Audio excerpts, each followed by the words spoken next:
Thank you, Governor. I was asked to speak today about my experiences during the pandemic with my mother, who lives in assisted living in Providence, and also my mother-in-law, who lived in a nursing home, also in Providence. In mid-March of this year, with COVID cases rising so quickly, all family visiting to nursing homes and assisted living communities was suspended at the direction of the governor and the Rhode Island Department of Health. This ban on visitation continued until about mid-July, when COVID cases were much lower and the situation was more under control. And then facilities were allowed to open to a very limited sort of pre-scheduled family visitation. This continued for a few months, but then unfortunately with the most recent rise in COVID cases in our state, visitation has again been suspended. Not being able to see your loved one in person is extremely difficult and quite emotionally taxing for everyone involved, not only for the older person, who it's probably worst on, but also for all the family members that worry about them because they can't see them with their own two eyes to know that they're okay. And it's also difficult for the people who work in senior congregate care settings. It just makes a hard situation for them that much harder. However, restricting the visitation was a necessary step. The way this virus spreads, older people and people in congregate care settings are particularly vulnerable, which creates a perfect storm for our nursing homes. The Department of Health did a very, very good job in virtually impossible circumstances. They did all kinds of things like weekly testing at facilities, sending in immediate outbreak response teams, just everything they could. But unfortunately, like every other state and like most countries in the world, we saw a lot of loss in our nursing homes. And one of the lives lost was my mother-in-law. My mother-in-law, Joan, had dementia and lived in a nursing home in Providence for several years. Her children, her husband, and lots of other extended family members visited her often, and she loved having family visit. It just was the best thing. Sadly, she contracted COVID in May and died shortly afterward. Given that there was a restriction on family visitation in place from mid-March until about the time she died, mid-May, that just meant that there were 2 months where none of her family was able to visit her, nor she to see them, of course. And no one could even say goodbye to her. This heartbreaking scenario happened to hundreds of families in Rhode Island during that same time period. As for my mother, who lives in assisted living in Providence, before the restriction on family visitation, we saw each other quite a bit. I was often at her place, just hanging out in her apartment, having a cup of coffee, having a nice chat, going for a walk outside, watching a funny TV show, or we'd go on outings. We'd do our favorite thing, which for both of us is to get ice cream. Just a normal circumstance. And we both really enjoyed those times that we spent together. But even more than that, for me, I was so glad that I could see with my own two eyes in her physical presence that she was okay every time I was there. And we all want to know that our loved ones are okay, and ideally we want to see it for ourselves. After the restrictions on visitation started in March, we couldn't see each other in person or go anywhere, but we talked every day on the phone, sometimes multiple times a day, and that's a good thing. We're lucky that we can do that. But as time went on, my mom got kind of lonely and depressed, understandably. The staff at her place, who are just wonderful people, they pop in 3 times a day to bring her a meal, to just check on her, make sure everything's going all right, and that's nice, but it doesn't take the place of an extended conversation or a walk with a friend or a family member, just that extended engagement sort of thing. That's so good for all of us.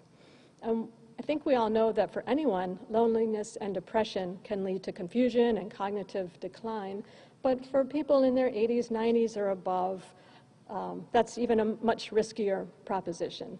And I worried terribly during this time of no visitation that my mom could go downhill mentally and perhaps even physically. We weren't going outside for walks together. And I worried that at her age, she might never recover from this if it happened. I was also extremely anxious for Rhode Island to be able to bring COVID cases down so that I'd be able to see my mom again, and so that we could go back to doing the things together that keep her engaged and that we both enjoyed doing. COVID cases are increasing again in Rhode Island, and older people with existing health conditions, or older people and people with existing health conditions, are the ones we all know who are most at risk. And I can't deny or change any of that, but what I can do, and what I am doing, and what my family is doing, is control my own behavior to avoid adding to the problem. In my extended family, we are all following the guidelines that we've been given. In addition to wearing masks when we're out of the house and social distancing and washing our hands, we now are following the recent guidance which says we should only see mixed socially with the people who live in the household with us. So, of course, that means for my husband and me, we'll have a very quiet and small Thanksgiving, just the two of us, but that's okay. We'll connect with family members by Zoom, by telephone, whatever we can to be in touch.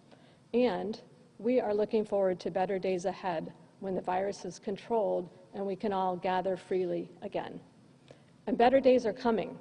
The promising news of the 3 vaccines has really lifted my spirits, and my mom's spirits too. My mom and I talk about this almost every day when we talk on the phone. I'll remind my mom that a vaccine is coming fairly soon, and due to her age, she'll be in one of the first groups that will be able to get the vaccine.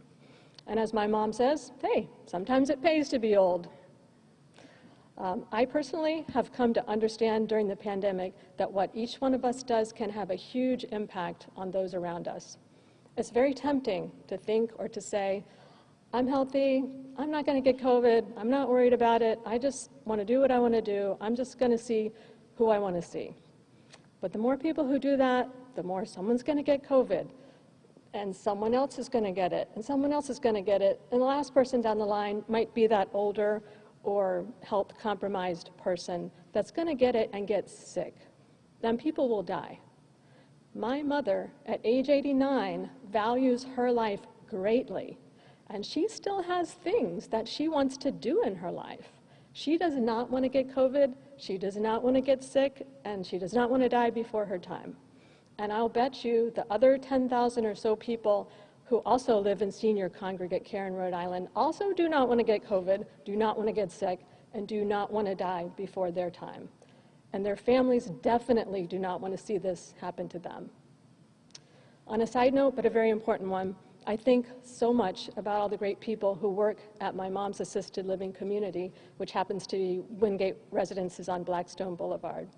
These people, and so many like them, have worked incredibly hard under extremely stressful conditions to keep the residents safe and healthy, and also to make their lives as nice as possible during the pandemic and the challenging situation of isolation. They have done so much, and they all deserve our utmost appreciation and our respect.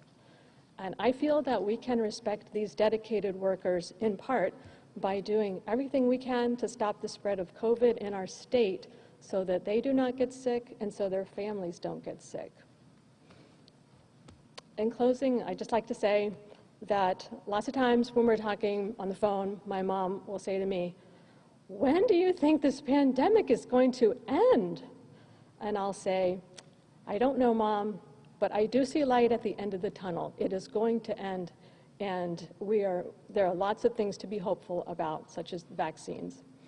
And my mom will then often say, "Well, I've been through a lot of things in my life, and you've been through a lot of things in your life, and we'll get through this too.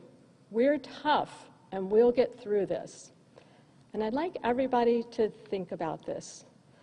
We are all tough, and if we can all follow the guidelines that we've been asked to follow to prevent the spread of COVID in Rhode Island, we will get through this, and we'll get through it sooner.